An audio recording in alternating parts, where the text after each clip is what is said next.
Okay, let's jump right in. Today, we're doing a deep dive into 1 Samuel chapter 12. Right. A really fascinating chapter. It really is. It captures this huge moment for Israel. The prophet Samuel is stepping back. They've just got the king they asked for. A massive transition. Absolutely. And our mission here is, well, to unpack Samuel's big farewell speech. He really challenges them, challenges why they wanted a king, makes them look at the consequences. Yeah, what can we pull from this? Right. For them and maybe for us too. Exactly. There are some powerful insights packed in here. Okay, so paint the picture. Saul is now king. Israel has their man. Mm-hmm. And Samuel, old and gray now, stands up. What's the first thing he does? Well, it's striking. Before he talks about their choice, he puts himself under the microscope. He stands there and basically says, okay, everyone, testify against me right now. Wow, that's bold. Isn't it? Right. He asks, whose ox did I take? Whose donkey? Did I cheat anyone? Oppress anyone? Take a bribe? He's laying his entire record on the line publicly. Putting his integrity right out there. Yeah. How do the people respond? I mean, after all those years. It's pretty remarkable. They give him a completely clean slate, unanimously. They say, nope, you haven't cheated us, haven't oppressed us, you haven't taken a thing from anyone. A total vindication. Complete vindication. And Samuel, he doesn't just let it hang there. He actually calls on God and the new king, Saul, as witnesses to what the people just said. Okay, so why do that first? Why establish his own clean record before tackling their decision about the king? It's crucial groundwork. He's setting a benchmark, isn't he? He's showing them, look, this is what godly leadership looks like. Integrity, not self-interest. It contrasts sharply with, well, maybe the kind of leadership they were expecting or even wanting from a human king like the other nations. So it's like saying, I serve God by serving you honestly. Now let's talk about your choice. Precisely. It gives his following words immense weight. His critique isn't coming from sour grapes. It's coming from a place of proven integrity. Makes sense. So with that established, he shifts gears. He goes into a history lesson. Immediately, he pivots right back to their origins, reminding them who's really been in charge all along. He says point blank, it is the Lord who appointed Moses and Aaron. Back to the Exodus. And brought your ancestors out of Egypt. He's anchoring them.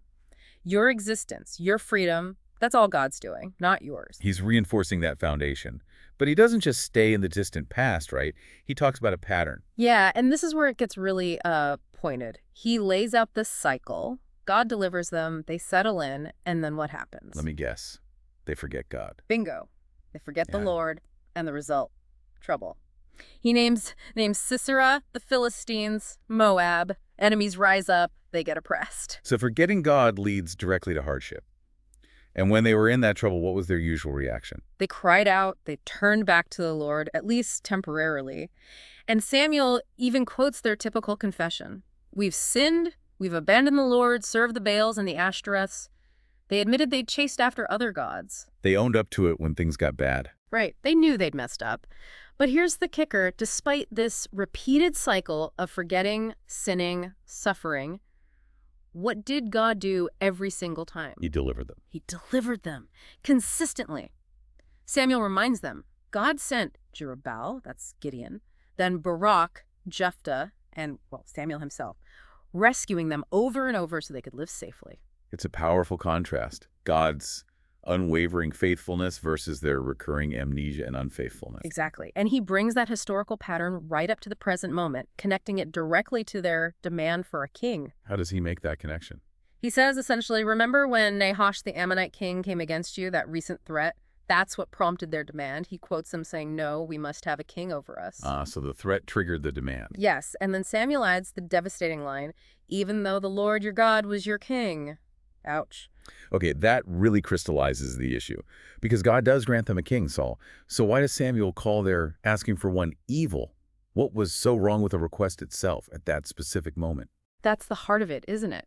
It wasn't that kingship itself was inherently evil, but God had even foreseen it. The problem was the why and the when of their asking. Explain that a bit more. Well, they asked because they were scared. A threat appeared in Nahash, and their immediate reaction wasn't, let's trust God who just delivered us through Samuel. It was, we need a human king like everyone else to protect us. So it was driven by fear, not faith, and wanting to be like the neighbors. Precisely. It was a rejection of God's direct kingship and sufficiency in that moment of crisis. They were opting for a visible, human, military solution instead of trusting the invisible, divine king who had a perfect track record. It showed a fundamental lack of trust. It's like they valued looking normal Yeah. and feeling conventionally secure over their unique relationship with God. You nailed it. They were choosing human structures, born out of fear, over divine reliance, despite all the history Samuel just reminded them of. That's why he says, almost with a touch of irony, okay, here's the king you chose, the one you begged for. The Lord has set him over you. You got what you wanted. But there are still conditions. Having a king doesn't change the basics of their covenant with God. Not at all. Samuel spells it out very clearly. Success, even with a king, depends entirely on their relationship with God.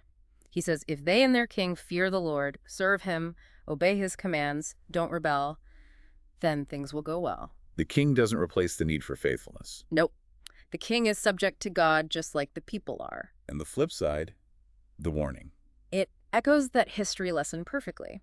If you disobey, if you rebel, then Samuel warns the Lord's hand will be against you, just as it was against your ancestors. So, the same consequences apply. A king offers no immunity from the results of sin. None whatsoever. The core dynamic remains. Faithfulness brings blessing, rebellion brings judgment. Wow. Okay, so to really drive this point home, to make sure they truly understand the gravity of asking for a king out of fear and distrust, Samuel proposes a sign. Yeah, he tells them, now then, stand still and see this great thing the Lord is about to do before your eyes. What's the setup for the sign? He points out the season. Is it not wheat harvest now? And everyone knew, yeah, harvest time is dry season. Rain, thunder, highly unusual, basically unheard of then. Okay, so dry season. What does he call for? He declares he'll call on the Lord to send thunder and rain right then and there. And the explicit purpose, so they will realize what an evil thing you did in the eyes of the Lord when you asked for a king. A direct, supernatural confirmation of his words? And does it happen? Bam! Instantly. That very day, Samuel calls out, and the Lord sends thunder and rain. Whoa, talk about immediate feedback. No kidding. A dramatic, undeniable, weather-defying sign from God. How did the people take it, seeing the thunder and rain during the dry harvest? It hit them hard. The text says they were filled with awe and fear of the Lord and fear of Samuel too, realizing he truly spoke for God. Did they get the message about the king? Oh, absolutely. There was no ambiguity left. They immediately confess, pray for your servants. We have added to all our other sins the evil of asking for a king. They saw it crystal clear right then. The sign connected the dots for them. So the physical sign illuminated the spiritual reality of their request. They understood it was a rejection of God's kingship. Exactly. It wasn't just a political decision anymore. They saw the spiritual dimension, the lack of faith, the desire for human control that God called evil. And they were terrified, pleading with Samuel to intercede so they wouldn't die. Heavy stuff. But Samuel, even after calling it evil, he doesn't just leave them cowering in fear, does he? No, he pivots again. He offers reassurance, even while affirming the truth of their sin. He says essentially, don't be afraid. Yes, you have done all this evil. He doesn't sugarcoat it. Not at all. But then comes the crucial part. Yet do not turn away from following the Lord, but serve the Lord with all your heart. A call to repentance, not despair. Acknowledge the sin, but use it to turn back to God, not run away. That's exactly it. And he specifically warns them not to turn back to the old ways, chasing useless idols. The balls and ashtraths again. Them, yes, but maybe also a subtle warning. Don't make an idol out of your new king either. He says these idols can do you no good, nor can they rescue you because they are useless. Only God can truly save. And then comes this really powerful reminder about God's character, right? Yeah. Despite everything Israel had done. Yes, this is such a core message of grace. Samuel tells them, for the sake of his great name, the Lord will not reject his people, because the Lord was pleased to make you his own. Wow.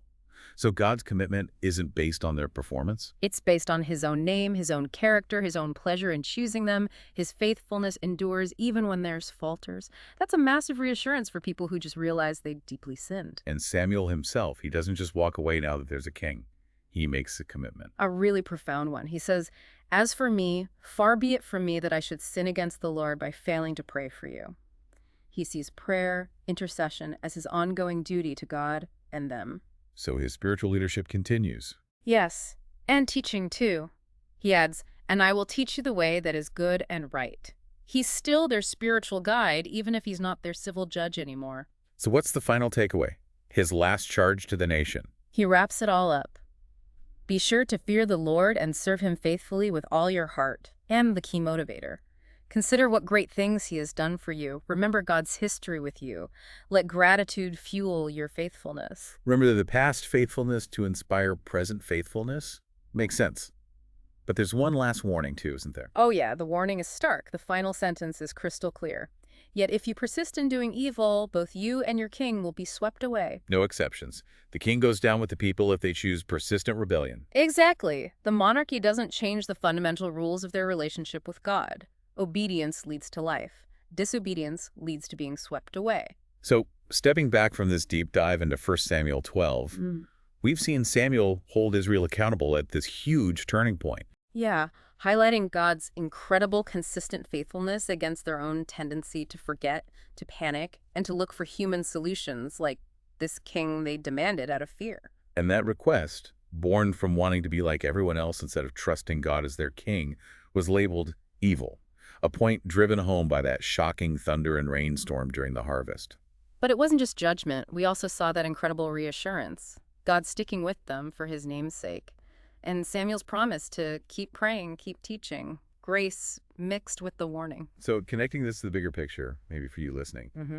it really pushes us to ask, where do you tend to place your deepest trust? Right. Is it in the visible stuff, the human systems, the leaders, the plans you make, especially when you're feeling afraid or just want things to look a certain way? Or is it in, well, the often less visible, maybe less conventional faithfulness and guidance of God, even when things are tough and trusting, feels, frankly, riskier than taking control yourself? It's that ancient tension, isn't it? Seeking human fixes versus trusting divine faithfulness.